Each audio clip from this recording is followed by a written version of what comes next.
Hello and welcome to Undercommon Taste. This is a podcast where we create and discuss homebrew content for tabletop RPGs. Any element may be transformed into another element through the quality they have in common. Thus, fire can become air through the medium of heat, just as air can become water through the medium of fluidity. And also, two elements may become a third element by removing one quality from each. I'm Ian Woodworth, and I'm joined by my co-host James Daly. Today we are going into our third and probably final dive into the inner planes. Today we're going to be talking about the Paraelemental Planes. These are the transitional planes between each of the primary elemental planes. So you have the plane of ice between air and water. You've got the plane of smoke or ash, depending on addition, between air and fire. You've got the plane of magma between fire and earth, and the plane of ooze between earth and water. And these are the planes that we're going to be talking about today. We're combining them all into one episode because there's a little less going on in each of these compared to what goes on in the primary elemental planes. So we felt like we could get them a little bit more mushed up together for this episode.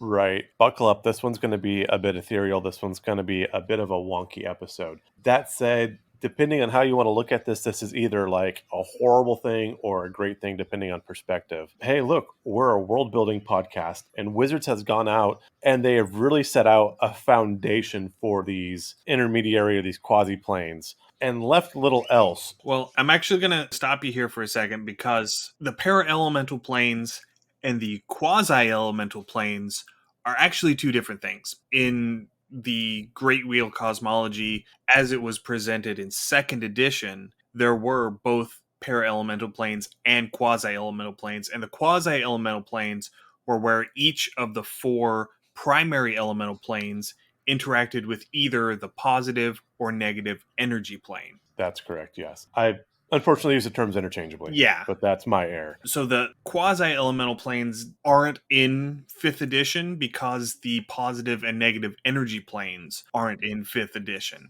They've been sort of dispersed throughout the other planes. Primarily the positive plane, I think, got shunted largely into the Feywild, and the negative plane got shunted largely into the Shadowfell. Yes, that is correct. And that was all part of the spell plague, and we will get into that. But what I was going to go back and say is that Wizards really left us with a fairly solid foundation to build off of, but there's no structure up there. So if you're up into world building, heaven forbid, listening to a world building podcast, there's a bit to work with here. There's a really good setting, I will say. Obviously, like I said, I've used the term foundation a lot because that's really what it is. You've got a base level and you can do pretty much whatever you want with it at that point. There's not a whole lot of established canon. There's not a whole lot of established lore, but it is definitely, there is something there. Absolutely. It's kind of like a term that is used by people who buy and flip houses. The bones are good. Oh, very much so. Yeah, yes. it's got some solid bones to it. It's got a framework around which you can build a lot of stuff. But I think that's probably about all there is there. Because even if you were house flipping, it'd be like walking into where like someone started building a house and then got distracted, or maybe they ran out of money halfway through or something, and they never really finished the project. And so like you're walking into this half-built home. Yeah, I see it as they got the foundation poured and they got the framing up and they maybe got a roof on it. Here's hoping. And that's about it. There's no interior walls. There's no exterior walls. There's no wiring. There's no plumbing. And you're going to need a whole hell of a lot of paint. Well, you got a ways to go before you even get to paint.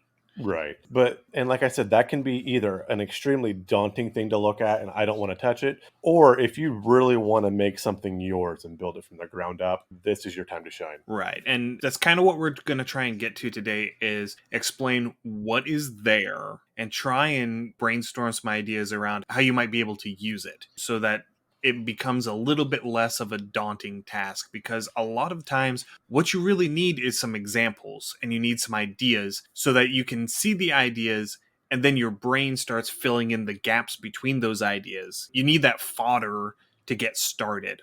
Absolutely. It's kind of like if you've ever played the old Mario Kart games, like when you're first learning, you always play with the ghost because you kind of see how the ghost runs for the timing. It's kind of like that in my head. Okay. Yeah, I never really got a whole lot into Mario Kart, mainly because I didn't have anyone to play with. and also because I was 16 before I got my first game console.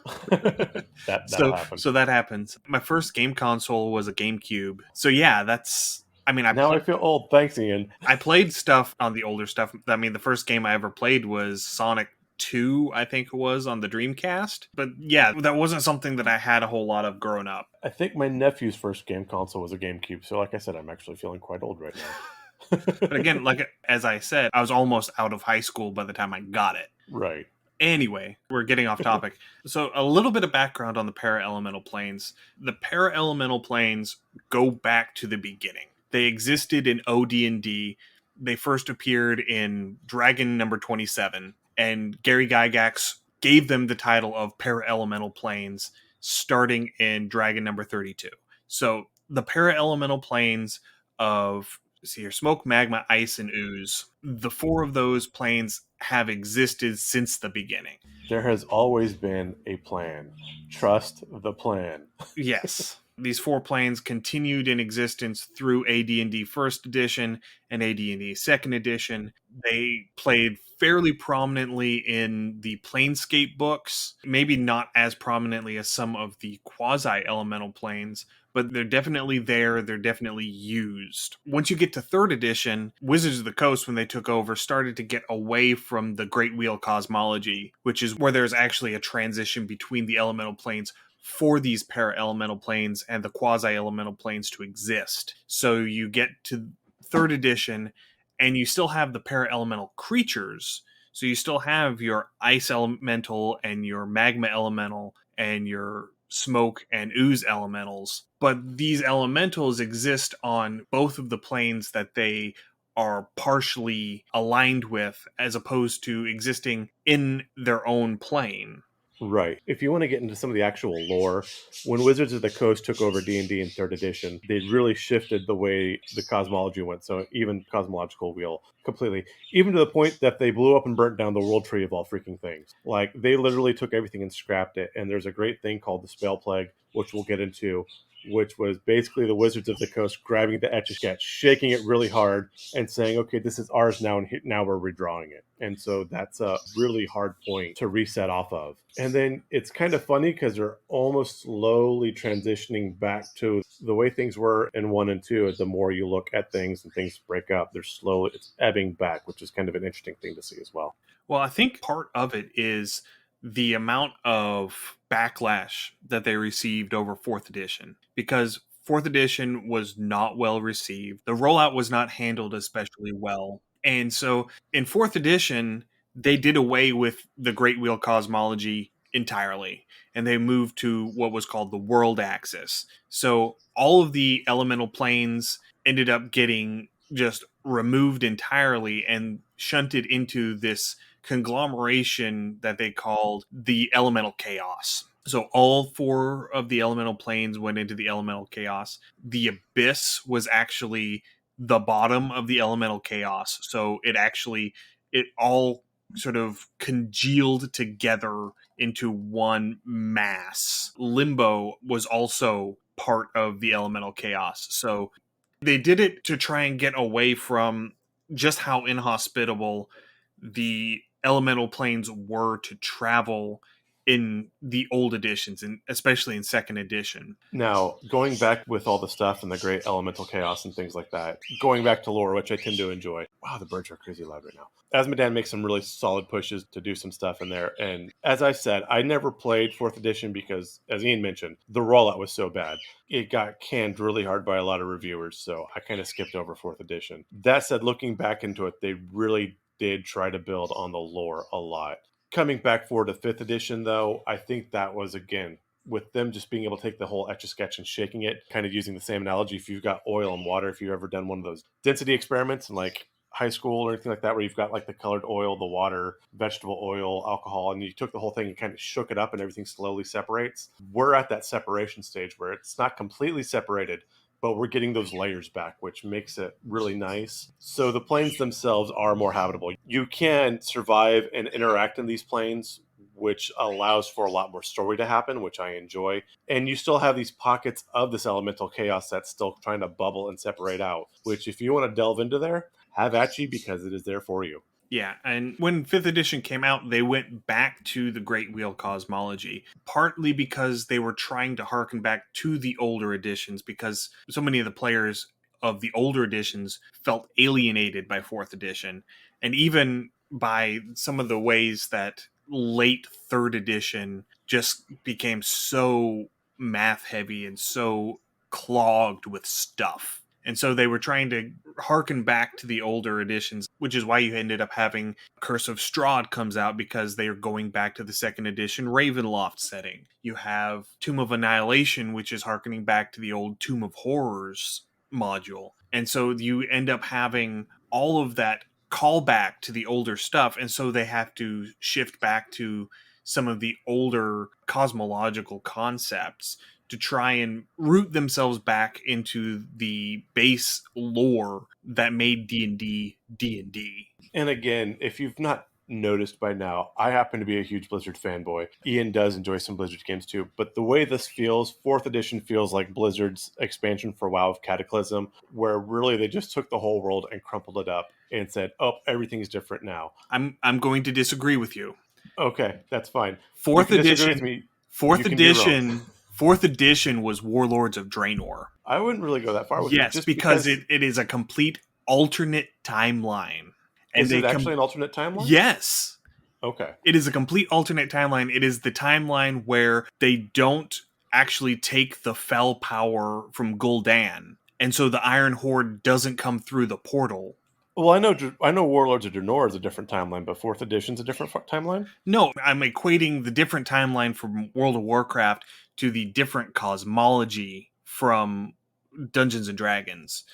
Just that whole completely upending how everything is understood. Now, you played Wrath, correct? I started playing in Wrath, yes. Okay, I started playing back in vanilla, and just everything from your starting zones up, when Deathwing comes through and he changes everything, that was from the pre-patch in Wrath leading up to, that literally changed so many aspects and so much flavor of the world. And that's what I was kind of getting with 4th edition, is with all these planes and how the cosmology of the editions worked, was it just changed so much that Blizzard did eventually kind of go back, and now we've got Classic and things like that where they've tried to rework. I believe you were telling me when we were reading the other day that you have the Bronze Dragons where you can actually go back to the way things were before Deathwing came out. So they're starting to put... not that far. Oh, okay. There's some of the zones where you can go back. I think it starts at Warlords of Draenor expansion. Okay. So the Blasted Lands, you can switch back and forth between old school Blasted Lands and Warlords of Draenor Blasted Lands. Okay. So that's one of the zones. Tirisfal, where Undercity is, because Undercity got plague bombed at the beginning of Battle for Azeroth. Yeah. Silithus is one of those because at the end of Legion, Sargeras stabbed it with a sword. And so there's this giant freaking sword sticking up out of Silithus now. I like it. So that's one where you can switch back and forth, mainly because it hit with the impact of a planet-killing size sword coming through the atmosphere, and so you had that multi-megaton blast wave come out, and so it basically destroyed everything. Imagine that. But we are a TTRPG podcast. We are not a World of Warcraft podcast. So let's go ahead and...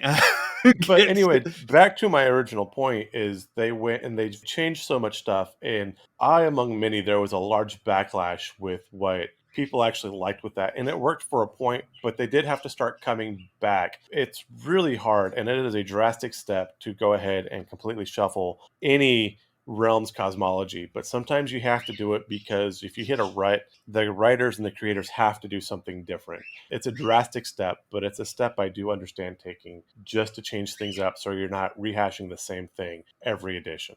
And that's the point I was trying to make. Okay.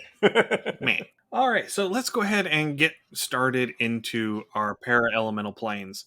The first one that we're going to be starting into is going to be the Plane of Ice. In the 5th edition map of the inner planes, it is referred to as the Frostfell. This is the transition between air and water, and it is just a giant, inhospitable ice sheet.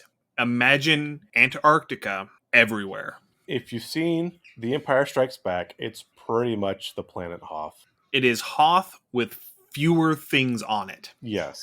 It doesn't have tauntauns. It doesn't have the wampa. Literally, the only things that live there are elemental creatures affiliated with ice. Yes. So you end up having ice mephits, and you have the ice paraelementals, these amalgam between water and air. So they don't fly.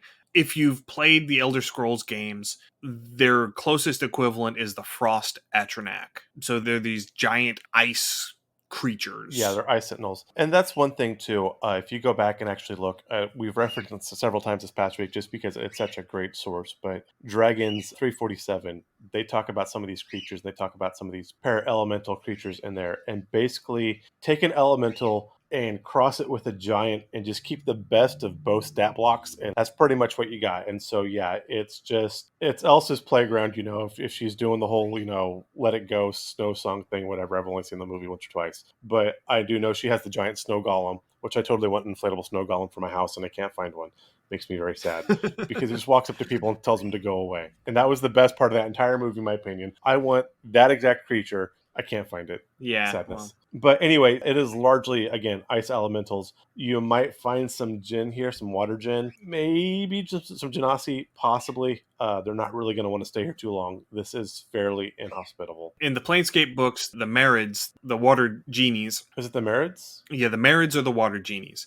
And the genasi are the air. No, genasi are half genie. Half genie, okay. Yeah, the djinn are the air That's genies. the ones I was thinking of, yes. Okay. So the Myrids, according to the Planescape books, they go on hunts across the plane of ice sometimes. And so I guess they're hunting various ice elemental creatures. It is stated in the books that if you're going and digging through the ice, you might come across a pocket of pure air.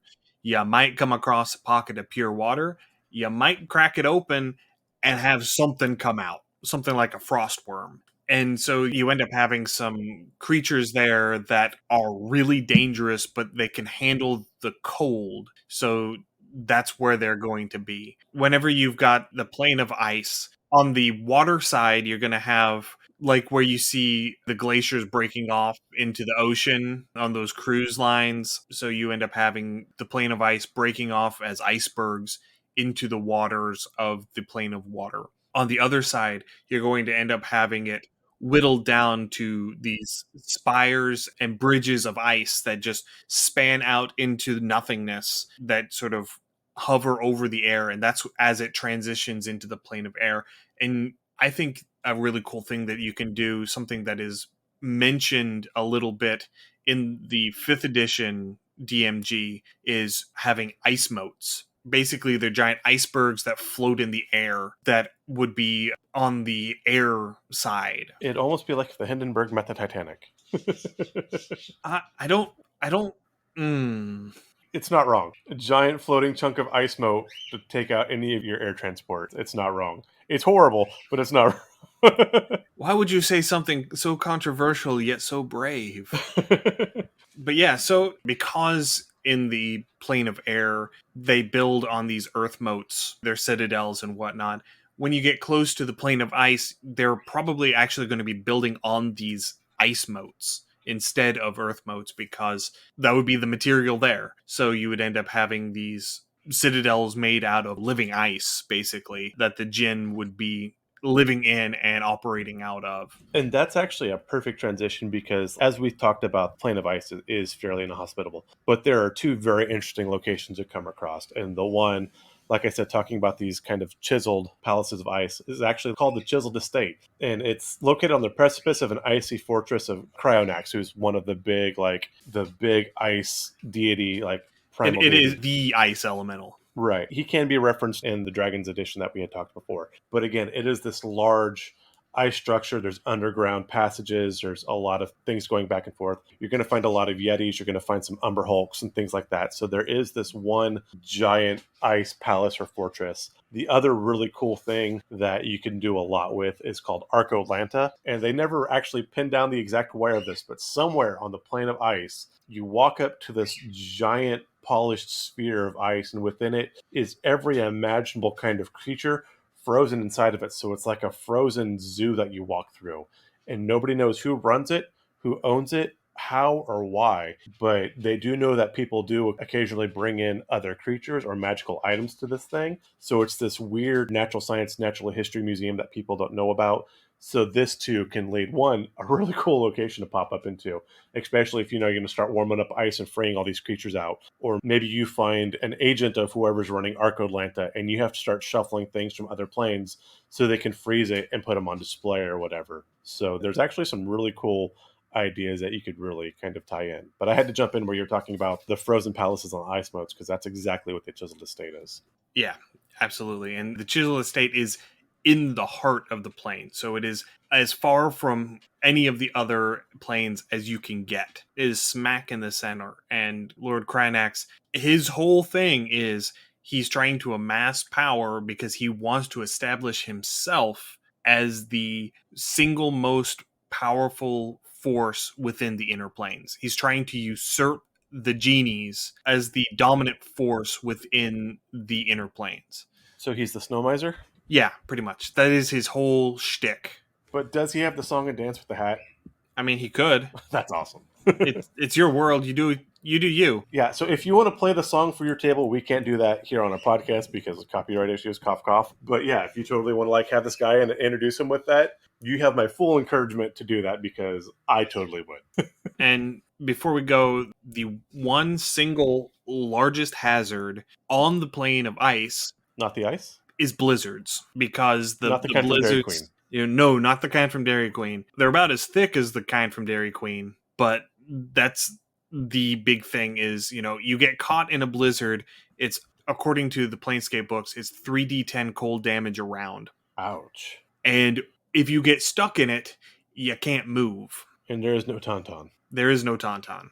So yes, you have to have special cold weather gear, and you have to have a spell like Endure Elements in order to even go into the plane of ice, because if you don't, you take 1d6 cold damage every single round just for being there, just the ambient cold of it. Yeah, if you're visiting any of these planes without Endure Elements, you're probably doing it wrong. Yeah, I mean, just putting that out there.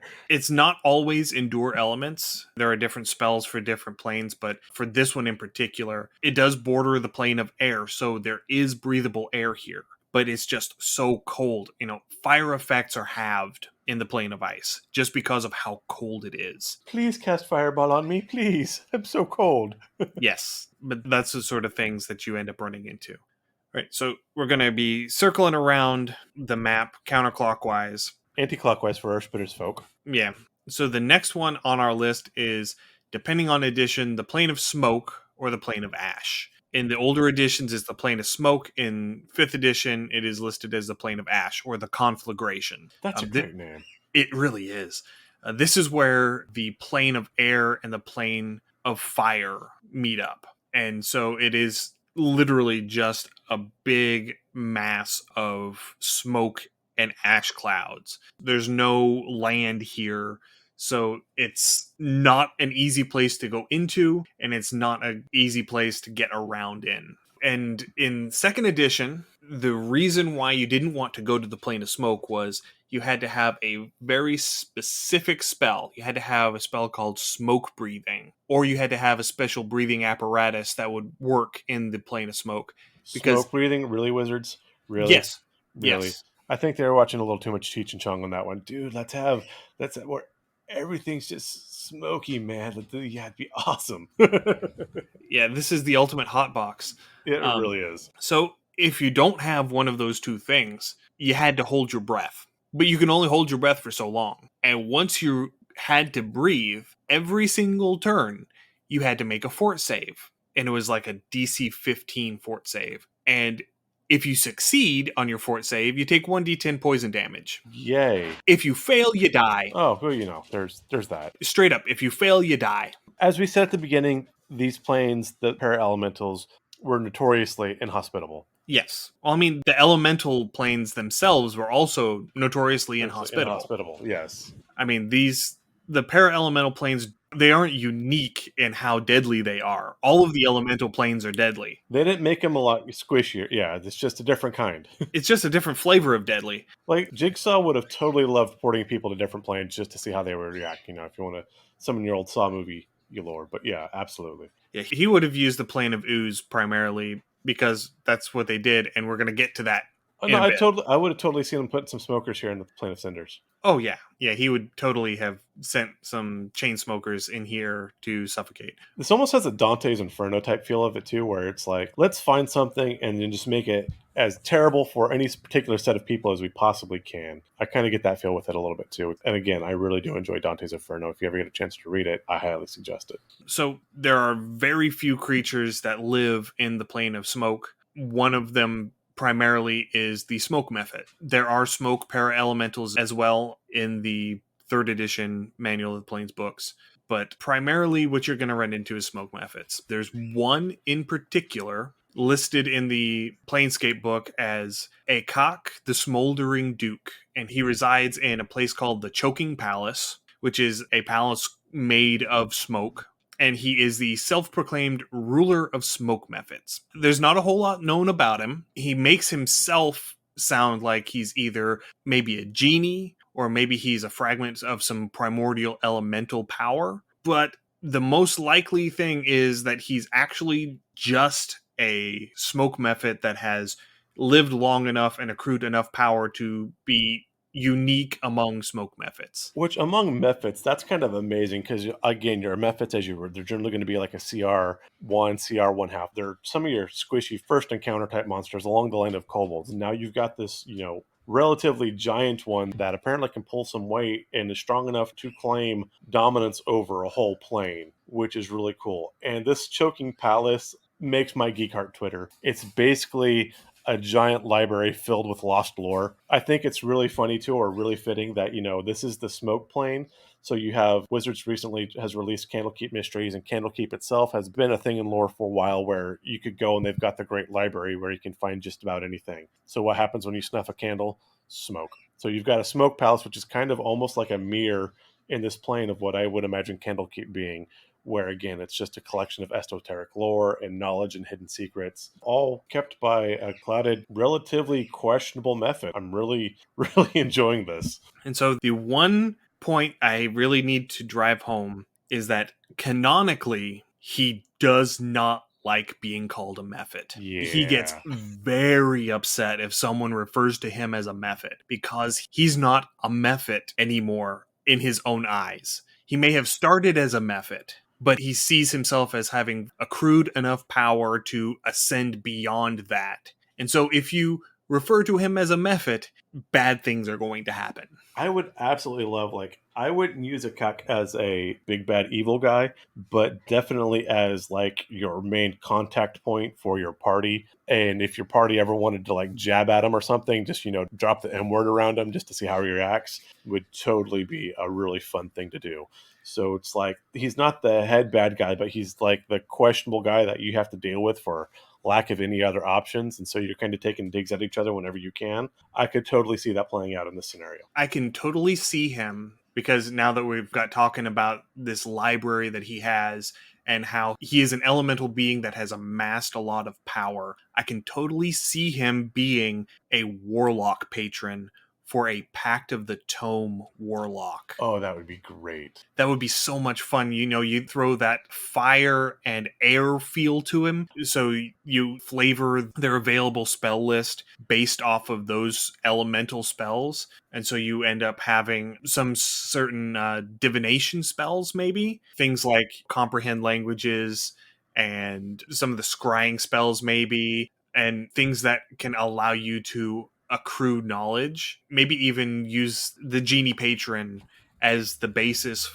for a character like that. Yeah, I like that. I would also add for flavor that your character wherever he goes, he smells like smoke, either cigarette smoke or a burnt building or wood fire smoke. But definitely he should smell of smoke, walk around. Personally, I would go more along the lines of smelling like a forge, smelling like coal smoke. Possibly. Because I see the plane of fire as being a very mineral fire as opposed to an organic fire, if that Right, makes any organic, sense. but with the plane of smoke or the plane of ash, both of those tend to go to an organic source either way. And again, that would be DM flavor text at that point. So I could see either one. Either like that foundry smell, or like Ian was saying, a coal fire would actually not be too far off the thing, because that's actually a bit of everything all thrown in once. I would say that your character would commune with its deity, though, whenever you took a long rest, whenever there was a forge fire or a campfire or anything like that, and maybe they go into like a trance around fires,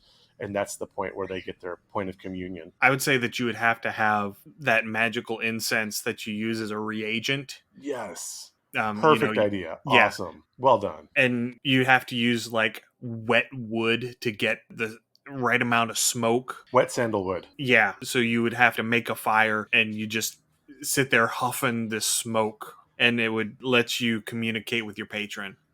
I like how that would work out. That's something we're gonna have to draw up. We're gonna have to like wind up drawing up all these warlock patrons eventually. Yeah, that would be a fun one. All right, so I think that pretty much takes care of the plane of smoke. There is one more place. Okay. Also secreted somewhere within the plane is the Hidden City. It's a massive city built on top of a natural spring of water. So, as we talked about with the other planes, you do get some interruptions or some penetrations of the other planes within the planes. And so, somewhere within the plane of smoke, there is a natural spring. And they've built a city around this. But again, it is clouded largely by magic and smoke, trying to help keep it hid. But there is another point. And they say the rulers of the cities are always twin heirs, at least for the past 8 generations, and they go to great lengths to ensure those worthy travelers who need food and shelter can find the city, and they're always open to those who are running away from the oppressions of genies. So this is kind of like an escape house, maybe where we talked about where the Ifrit in the Plane of Fire has such a large slave trade. You could actually use this like a underground railroad of sorts from the Plane of Fire to the Plane of Smoke, and find the hidden city to kind of hide and stash out, and then maybe either trying to get to the Plane of Water or even to the material plane from here. But again, there is this other city that's kind of a safe house for those trying to escape, genies in particular, which is actually, again, that's all they really give you, but that's enough you could build a lot of story around. Absolutely. And because the jinn of the airplane tend towards lawful and good, I would see that they would be the sort of entities that these people fleeing the Ifrit would be going towards, because they would actually be able to help them. And they need some protection too. So yeah, that'd actually be a great idea as well. And canonically, in the planescape setting, the plane of smoke is the battleground where the Ifrit and the jinn fight it out, because it is on the border. So both factions are already there, and this whole escaped slave conflict can be a background source for the conflict between the jinn and the Ifrit. That would make a great mid-level scenario, or even like a handful of one-offs. But yeah, this would be just a great setup for some mid-level scenarios, I think. Especially if you ended up running with the concept that you brought up last week. We're talking about going and kicking in the teeth of some slavers, fighting against the Tao and the Ifrit and their slave trade. Oh, absolutely, yeah. That has epic story just written all over it. So I think that's got the Plane of Smoke pretty much taken care of. If you've noticed, I've been referring to this as the Plane of Smoke, which is the older name for it the whole time, because in second edition, there were both a Plane of Smoke and a Plane of Ash. The Plane of Ash is one of the Quasielemental Planes, and I'm going to touch on those a little bit at the end. So the next plane that we're going to be talking about going around the clock face is the Plane of Magma, which lies between the planes of fire and earth. This is where Dr. Evil lives. It's all just lava flows and churning land. It looks like the volcanoes on Maui all the time, everywhere. So it's a slow flow of lava always. And it also had a save or die mechanic in Planescape. So because the ground could crack open underneath you at any time, I think it was specifically if you became paralyzed in the plane of magma, you just automatically crack through the crust on this magma and you fall into the magma and die. That sounds terrible. That'd be a terrible place to put a basilisk. Yeah. Well, I mean, basilisk is petrified, so you might actually have a little bit of time because you'd be rock, but they'd have to fish you out and then get you out of the rock that's cooled around you before they could do stone to flesh to change you back. But I think the whole idea behind that particular mechanic is you had to remain constantly in motion, because if you stopped in one place, you would break through the crust. It'd be like running across a frozen lake. Yeah, kind of. Except instead of really cold water, it is molten rock that will instantly kill you. So in this case, the floor actually is lava. The floor is literally lava. And the one notable location within the plane of magma, according to Planescape, is called Caldera. And it is a stronghold where an entity named Chilimba, his title is the first general of the Cauldron and master of all Mephits. That's where he lives. So we got another trumped up Mephit. Whether he's a Mephit or not, I don't know, because that's not specified. But if he's a powerful enough entity, you can claim to be a master of all Mephits without actually being a Mephit, if that makes sense. You know, a Jinn could claim to be the master of all Mephits if he's powerful enough to actually assert that when it's challenged. But Caldera serves as the meeting place between the Afridi and the Dao whenever they're doing their trades. So this is the marketplace, if you will, between the Dao and the Ifrit. So this is where they go to exchange slaves and raw materials, and that's how that works. Right. And again, if we were going to do our campaign we were talking about earlier, this would probably be a good push-off point for like your breakout or whatever, as if you caught something or broke up a slave trade or a transaction before it completed. Yeah, this would definitely be a prominent location within a campaign like that. So there's another actually fairly interesting place within the plane of magma called the Fields of Nevermore. And this is a city that has built up, but I like this area just because of the lore of the zone. So apparently at some point there was a weapon called the Chill Sword that was super, super powerful, and people went trying to destroy it. So they said, hey, let's take this thing to the plane of magma and throw it in the lava, kind of like you would Sauron's ring. And instead of actually destroying the sword, it actually chilled all of the magma around it for a set area, enough that people could kind of gather here and build up a city. So the sword's still stuck there in the magma, or now in the stone, some in your Arthurian legends. And again, the rock and everything around that is chilled enough by the magic from this blade that this little pocket of area becomes hospitable. Oh, I can totally see the fallout from somebody going and actually pulling this sword out. Look at me, I'm King Arthur. And just how far the Ifrit and the Dao collectively would go to keep someone from getting to the sword to pull it out. Oh my, yes. Or even if one or the other, either the Ifrit or the Dao, depending on how the power structure of the city was when you set up the scenario, maybe they're trying to steal the sword for their own. Whoever controls the sword basically controls the city, because, to summon Dune, you control something if you can destroy it, right? So I control the city because I control the sword, and I'm going to take my ball and go home whenever I want. This would definitely be something that Lord Krynax would be wanting to get a hold of. Oh, absolutely. This would be right in his ballpark too. So because, the plane of ice and the plane of magma are opposed planes. They're on opposite sides of the clock face from one another. And where Krynax has this drive for power to assert himself as the dominant elemental power in the inner planes, he would totally be going through all sorts of different schemes to try and get somebody in there to get that sword. Yes, and this is where you get your song battle between the Snow Miser and the Heat Miser. Yeah.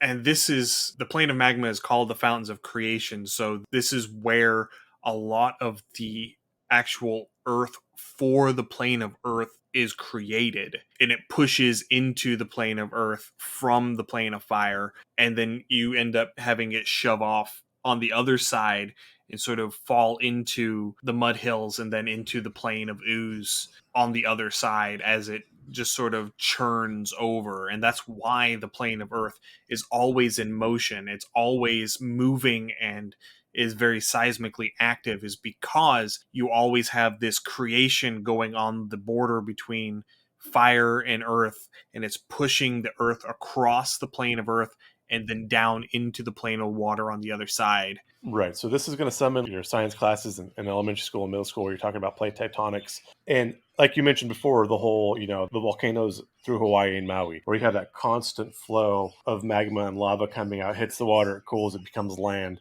And that's how, you get island chains and stuff formed. And so, again, I could go into plate tectonics because I'll geek out on science stuff all day. But yeah, this is exactly all of your, if you ever wanted to be like, I'm going to be a volcanologist when you were in school, then this is where you're playing. Absolutely. All right, do you have anything else for the plane of magma? No, that's what I've got. Okay.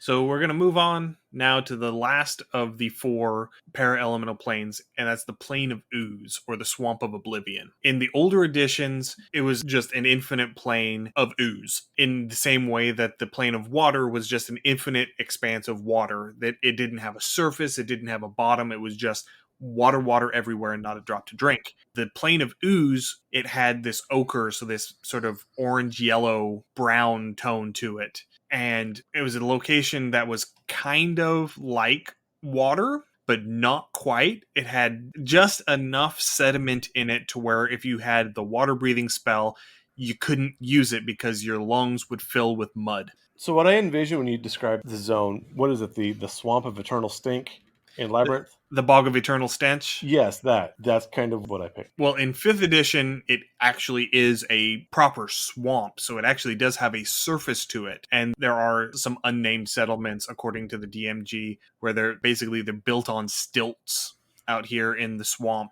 But I wanted to read this little bit. This is a description of the plane of Ooze and how it is used in the 2nd edition Planescape setting book. And I quote, "With a wave of the hand, evil wizard tyrants send their enemies here to drown, choking on lungfuls of stagnant silt. Kinder souls merely imprison foes here, sealing them inside bubbles of pure air. Oh, they sometimes forget the niceties of food and water, leaving their prisoners to slow starvation, but at least they kept them from immediate death. Even those fully provided for face unhappy fates, for there's little or nothing to stave off the madness that boredom brings. Small wonder the plane is also known as the House of Chambered Madness." This is the plane of nope. Yeah, this is where you send things when you want them gone. Like, even to read further the manual of the Planescapes, I believe that's where I read it. The Mephits that live here are constantly actively trying to seek and find a way out. Nothing wants to be here. Yeah, mud mephits are the native to the plane of ooze, and they don't want to be here either. Like I said, this is absolutely the plane of nope. So yeah, you actually have to have a modified water breathing spell in order to breathe in the muck of the plane of ooze. But in 5th edition, where it's now called the Swamp of Oblivion, and it's now actually a proper swamp with swamp plants and giant swarms of mosquitoes and green hags and such living in here. The reason why you would go to the Swamp of Oblivion is because if you cast an item into the Swamp of Oblivion, it is lost into the swamp for at least a century. It could be much longer than that, but the short cutoff is 100 years. So it's 100 plus years. You chuck this item in here, and it's gone. So imagine with me, if you would, you take a very important magical item and you chuck it into a teenager's room. Yeah, that's pretty much what we got. Kind of, yeah. But this is where you take magic items that are too powerful to be destroyed, but the big bad needs them for their evil plan. So you manage to get your hands on it. You can't destroy it, so you go to the plane of ooze and cast it into the swamp. So referencing back our possible adventures in the plane of magma, you take the chill sword, you steal it, and instead of giving it to Cryonax, you chuck it into the plane of ooze and say, oops, there it goes. Sorry about that. Well, that would be an interesting thing, because then you'd have this big frozen expanse in the swamp. You would have this, so I guess it'd be easier to find theoretically if you could find where the frozen expanse was. It would be a literal needle in a haystack. But beyond that, I mean, that would be the thumb your nose at everybody and not play one side or the other. But again, an interesting possibility that could definitely turn a story on its side. And I would almost say that because it is lost for at least a century, whenever you first chuck it in, the magic doesn't take hold. It only takes hold once it resurfaces. Yes, perfect. And so, because there are treasure hunters that go to the Swamp of Oblivion and rummage around in the muck looking for these lost artifacts that have resurfaced, you end up having these scavengers come across, and then all of a sudden they come across this patch of frozen swamp. There's this disc of icy muck, this frozen mud that's just sitting here. I mean, it's basically a disc of permafrost that just suddenly appears in the middle of the swamp. And they figure out where the center of it is, and they go to the center of it, and in the center they find this sword. Yes, so now let's take this a step further. Your bard or whoever you have, this is beyond their ability to identify and their scope of lore. So now you have to take this store to the Smoke of Cinders, to the what was the name of the palace? Blanking on it. So you have The to take. Choking Yeah, Palace? you have to take them to the Choking Palace to sit there and rummage through and see if you can identify this damn thing. And so, I mean, you could sit there and do a little planescape run, even just through the paraplanes, almost with all of this. So, I mean, really, you could start lining things up. You just take little dots here and there. And like we said at the beginning, there really is a good foundation laid down. They have not done a lot of adventures here. There's not a lot of here's how to do stuff, but the pieces really are all there. I think the other thing I really kind of like about the Plane of Ooze that's a bit insidious, but you've got your towns of Neverwinter and Candlekeep and all these great celestial cities everywhere. Where's all the trash go? Nobody ever talks about the sanitation department in these cities. It's because the mages get together and pretty much they pop a huge portal and they kind of shuffle everything out here into the Plane of Ooze via a portal, or they'll have their sewers line run down and into a portal for, so that's deals with most of your city trash. That said, kobolds, as we've discussed many times long before, tend to live in the sewers. They tend to be the ones doing the dirty jobs, doing a lot of your cleanup work. So I think if there was like a large group of kobolds that maybe got stuck here at some point, I think that would be a really good, like you could have a whole little village or an encampment of long established kobolds. Yeah, that would be fun. Yeah, that would be a lot of fun to deal with. Now, going off of that, because what you're saying there, that is a very second edition Planescape aspect to it, because that's how the city of Sigil gets rid of all of their trash. They shunt it through a portal into the Plane of Ooze because it is a giant extraplanar city that has no facilities for that sort of thing, but it's full of portals and doorways. So it connects to everything. Might as well just dump it into the Plane of Ooze. And combine that with the House of Chambered Madness aspect of it, to where, you got people who are imprisoned in these air bubbles within the muck of the plane. You combine those two, and you have the scavengers who are picking through the extraplanar trash that's being dropped in from all of these other cities. You combine all of those things together, and that's where you get this concept of the Swamp of Oblivion that they have in 5th edition, of, being able to chuck something in to forget about it, but eventually it will resurface and be found again. Can we summon Milhouse Manustorm just once? Absolutely.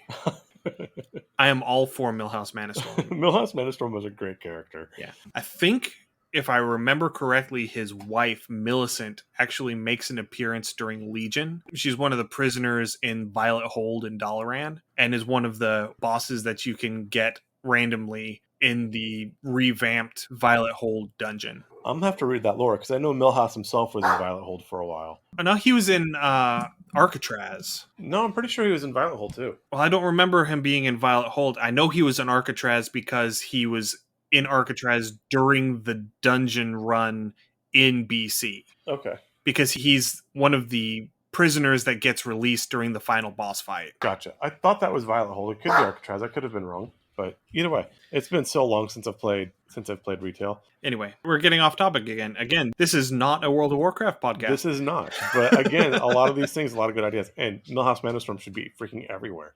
He should. The last thing I wanted to talk about a little bit, according to Planescape, there is a Baron of the Plane of Ooze. His name is Bwimb, Bwimb. Nobody's certain who they are or where they are or what exactly they're the Baron of. You know those Mucinex commercials? Yeah. There you go. Yeah, it's basically the giant phlegm mucus monster. I'm okay with calling him Bwimb. That name almost fits. So that brings us to the end of the Paraelemental Planes. And I wanted to touch a little bit on the Quasi-Elemental Planes. We're not going to go into much detail on them because there's 8 of them, and there's not really enough in any of these. I mean, the bulk of them is, these are inhospitable, you don't want to go here. Right. These almost become a minor cosmology wheel on themselves, which is kind of weird and really fascinating if you wanted to delve into it. Right. So on the positive side, you end up having the plane of lightning, which is between air and the positive plane. When you go into the plane of lightning, you're surrounded by St. Elmo's fire. That's the big thing about it. So invisibility spells and abilities are completely useless because you're basically permanently under the effects of fairy fire. I like it. That's the big thing about the plane of lightning. You have the plane of radiance, which is between fire and positive. If you go in here, you're probably going to go blind. It is just all shimmering,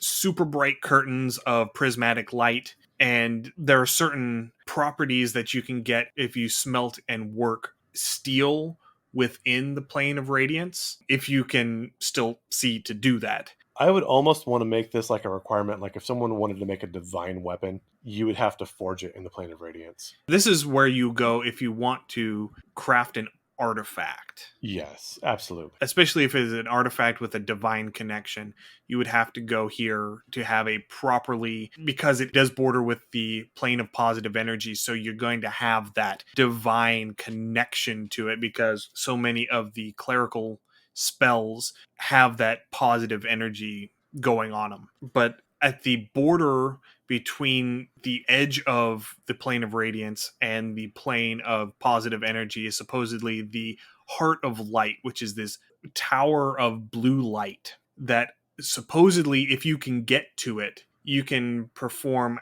acts of magical healing that are otherwise impossible. So if you wanted to heal the entire world, you need to go here. This is where you would go to cure the spell plague. Yes, absolutely. If you were playing in a world where the spell plague happened, this is where you would go to perform the magical rituals to cure the spell plague, or where you would go to revive a god. Yes. Next is the plane of mineral. Shiny. It is the plane of earth turned up to 11, because it is made entirely of interwoven veins of pure metals and pure gems. I really like that. Like, I really want to visit that place. The thing about it is all of the passageways that you come across are lined with jagged crystals, and so every turn that you move within the plane of minerals, you take 1d4 damage. Sometimes it's Sometimes worth it's taking a worth little bit of it. hurt for some shiny stuff. I'm just saying out there, Yeah, absolutely. This is where you would go.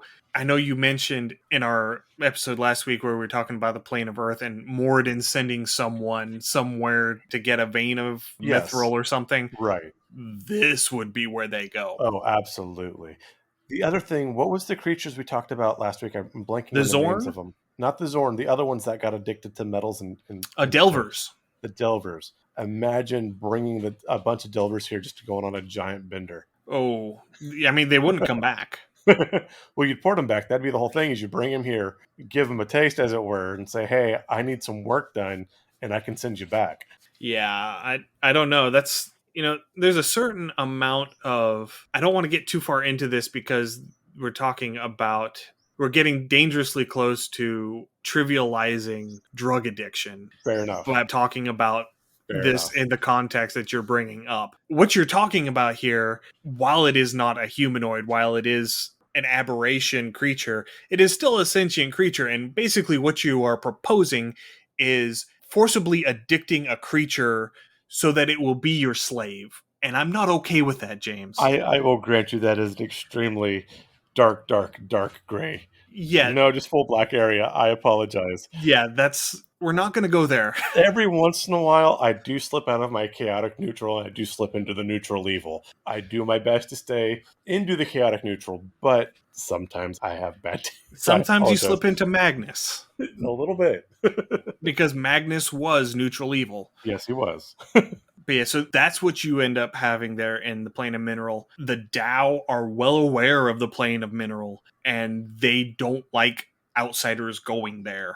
Unless for obvious reasons. Unless they're hired. But again, this also leads to the Tao where... there's no hired with the Tao. Exactly. The Tao send their slaves to do this. Yes, and their slaves for the Taos tend to be very disposable. And so where we talked about if you move, you're taking a certain amount of damage no matter what. Therefore, send them in, and when they drop, we'll just pull the corpse out and whatever they were able to pick up while they're in there. No, we'll leave the corpse there. Because in Planescape, where the plane of Earth had that fossilization aspect to it, where you could become encased in the stone and trapped there until you die, and then something comes along and finds you. If you become fossilized on the plane of mineral, you turn into a random metal or gem. Nice. So you would you just send them in there and they mine until either they die or they get hit by the magics of the realm and turned into something else. And then you end up just mining them later. You could do that, but again, the problem is you have to extract something. So if they drop, you can just like whatever they turn into. If they were connected to like a rope or whatever, you could pull them out with whatever they had mined or turned into, bring them back through whatever portal you had, and that would be a way to harvest off of whoever didn't come back. That way, they weren't lost. Either But way, but the Tao themselves would be able to just go in and do that because they are elemental creatures of Earth affinity. okay, then So yeah, they just let them wait on in. Yeah, Absolutely, so then they yeah. would be able to do that. They'd be able to send enslaved elementals to go in and do that. They'd be able to send enslaved Zorn in to do that because the Zorn do go in there as Or well. Zorn. So that is something else, some other aspect to that. And then the last one on the positive side is the plane of steam, which, as pointed out in the Planescape book, is kind of a misnomer. It's more like the plane of mist. Think of it like a really large, kind of overly occupied bathhouse. Everyone just walking around in towels. Not quite. Oh, okay. Because it's cold. It's not hot steam. It is more like if you were Gorillas in the Mist, it's more like if you were walking around San in. Francisco. Will you let me talk? Sorry. Come on, man. It's like if you're walking around in a giant bottle of seltzer. It's water with great big air bubbles in it. So you have to go from bubble to bubble. And as you get further away from the plane of water and further towards the plane of positive energy, the bubbles start to glow Oh, because that'd be cool. they're picking up that positive energy off of the plane of positive energy. I live in a champagne bottle. Yeah, pretty much. So, yes, you can drown in the air there if you're not careful. You would really want to have the water breathing spell if you could, and that would be something for exploring in there, but there's really not a whole lot there. Yeah, again, when you start dealing with your plane of air, either way, it tends to be vacuous, I guess, for lack of a better term. Not quite. That's the next one because now we're transitioning into the planes that are bordering the plane of negative energy. And the first one is the plane of vacuum. Where there's nothing there. Yeah, basically. There's no air, there's no sound, there's no creatures. You are in space. Yes, literally. But on all of these planes, on all of the planes that border the plane of negative energy, there's a faction in Planescape called the Doom Guard who have their citadels in these planes. Ooh, that sounds fun. Their whole thing is preserving entropy. They believe that entropy is the final state of the multiverse, and they're there to ensure that entropy continues to happen. Wait, And wait, wait. to, You're telling me they literally believe in chaos, woohoo. yes, Sweet Jesus. I mean they don't go out and say, you just built this house, so we're going to tear it down. They don't do that, but they would not take kindly to someone going around using mending cantrips all the time to repair things because their whole thing is the tree grows and then you cut it down and you build a house out of it. And then eventually that house becomes infested with termites and the termites eat the wood and the house falls down. And then the remains of the house rot away so that another tree can grow. That is the whole thing with the Doomguard, is that they want to preserve that progression of entropy. I like these guys. I can totally back this. And so because of that, they have these citadels in these four planes that border the plane of negative energy on the border between the plane that they're in and the plane of negative energy, where they sit there and ensure that entropy continues. So the one on the plane of air is vacuum, and this is the pinnacle of entropy according to the Doomguard. This is the height of what they believe in. And so vacuum is what they are aspiring to. I definitely need to check out the Doom Guard because that sounds just really, really interesting to mess with. And the whole thing about the plane of vacuum is there are no creatures here unless they happen to be creatures of pure negative energy that happen to hitch a ride on any travelers that enter the plane and come back out. Oh, wow. So that is the whole spiel behind the plane of vacuum. We're probably not campaigning here. I'm just putting that out. No. And the citadel in the plane of vacuum is called Citadel Exhalus, Portal of the Last Breath, which is kind of metal.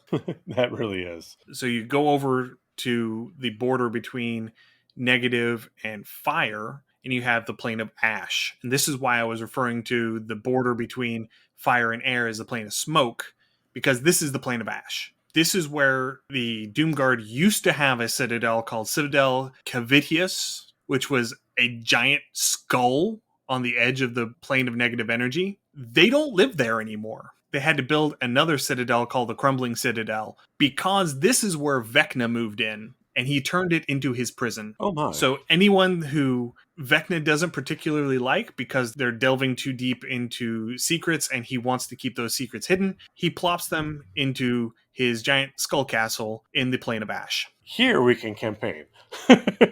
Yeah, it's kind of cool. It's basically Castle Grayskull. Absolutely. I was thinking like you could have a whole jailbreak type thing with the Doomguard as well. And that, yet Skeletor may or may not make an appearance depending on your copyright consciousness or whatnot. But yeah, absolutely. And then continuing around, you have between Earth and Negative, you have the Plane of Dust. This is where Citadel Alluvius is. And it is the primary citadel for the Doomguard because this is, of the four, the most habitable of these negative quasi-elemental planes. It starts off as you're leaving out of the plane of Earth. It's where it finally breaks away from, solid stone and these random passages that snake through the plane. It finally opens up and it becomes just this curtain of dust and grit and silt that you just sort of pass through. It's like trying to think of a good example. It's the sandstorm at the end of Dune. Kinda, yeah. No, kinda. It's absolutely the sandstorm at the end of Dune. So it starts off very fine, very powdery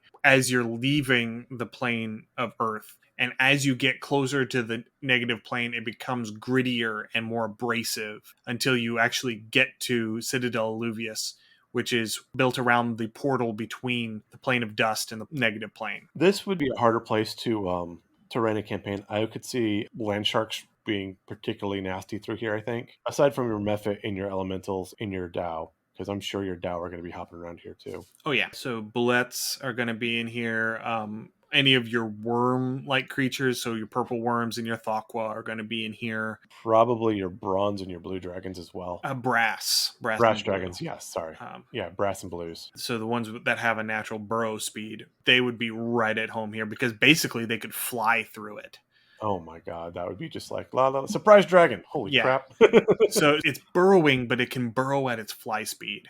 Oh, that would be terrifying. Oh dear God, yeah. That's also a land of nope. All right, and then the last one is the plane of salt. This is where Karen lives. So the Doomguard Citadel here is Citadel Silt. I know it's real creative, but it starts as just especially briny, brackish water as it borders on the plane of water. And as you get further into it, the salt begins to crystallize around any possible surface. It begins to form little seed crystals and build on that, and you have these giant salt crystals forming until eventually it just gives way to a solid salt flat. And then you have this citadel made of salt on the far end. I like it. Now, I don't know, this realm of salt makes me think, again, I'm a lapidary, so I'm thinking automatically like crystals and stuff, which would be some really cool stuff you could do.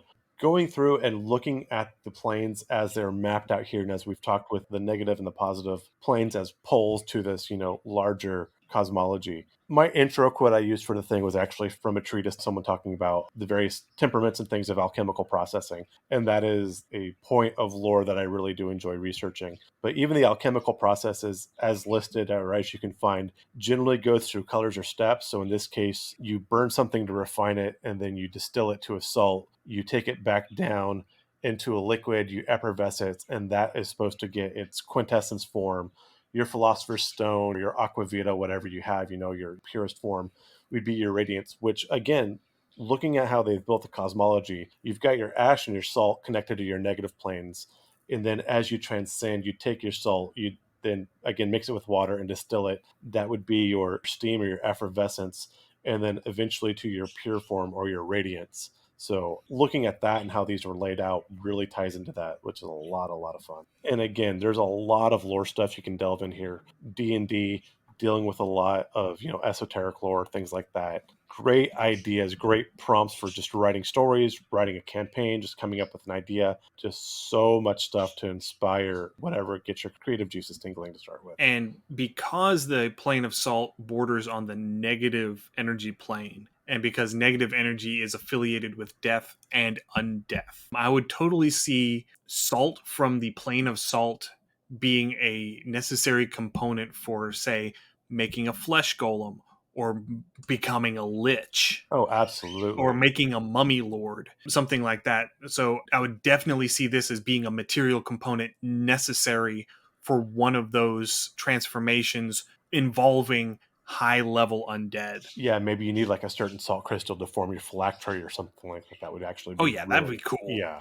So you know how they sell those like Himalayan salt lamps? You need like one of those so you can stick your blood in there, but it has to be like a perfectly clear one. And it has to be an actual whole crystal and not something that's been, Mine, sheared out. yeah. Oh my god, that'd be amazing. That would be cool. But yeah, I think that's just about got it for today. And as we've said many times, I mean, we've brushed on everything because that's really what there is just brushings. But again, just what we've bantered and rabbled on about today, there is a lot that you could really, really build some great stories out of. They left you literally all of the tools you need. They did none of the work for you. If you want a D&D sandbox, these transitional planes or these paraplanes are like the perfect place to do that. So, thank you everyone for listening today. If you have any ideas or comments or suggestions for what we should cover in future episodes, please send us an email at undercommontaste@gmail.com or send us a direct message through our Twitter account at UCT Homebrew. I'm still doing my Shakespearean insult page a day calendar inspired roleplay prompts 6 days a week.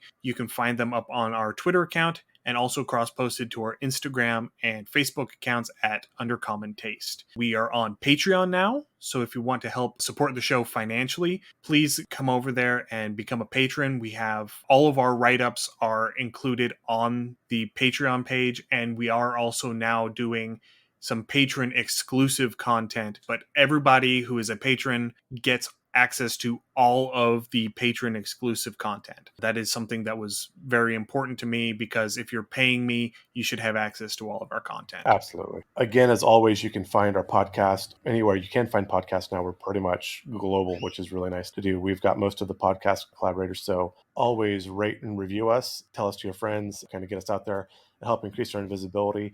And with your Help increase our visibility. yes. You said Oh, invisibility. invisibility. I'm hiding. So rate and review us. Again, leave us our comments. That helps increase our visibility. And again, through our listener comments and stuff like that, we can get an idea of what you like or what you want to hear.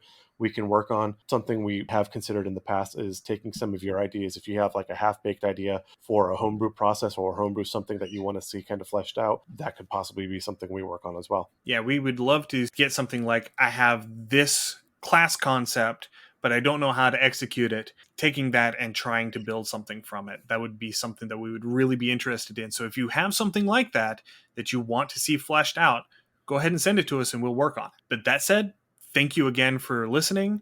Stay safe. We'll see you again next week. Happy gaming. Thank you for joining us for another episode of Undercommon Taste. If you enjoyed what you heard, please pass it along to your friends. If you have comments, suggestions, or ideas, you can email them to us at undercommontaste@gmail.com. If we like your idea, it may make it into a future episode.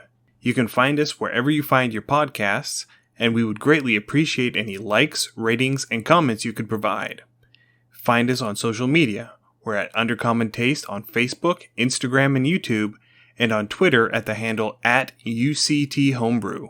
If you would like to help support the show financially, please visit our Patreon page at patreon.com/undercommontaste. Our theme is Massacre Anne, written and performed by Mary Crowell and used with permission. You can find her online at marycrowell.bandcamp.com or on Patreon at patreon.com/Dr. Mary C. Crowell. Thanks again for listening, and stay safe. You'll hear from us again soon.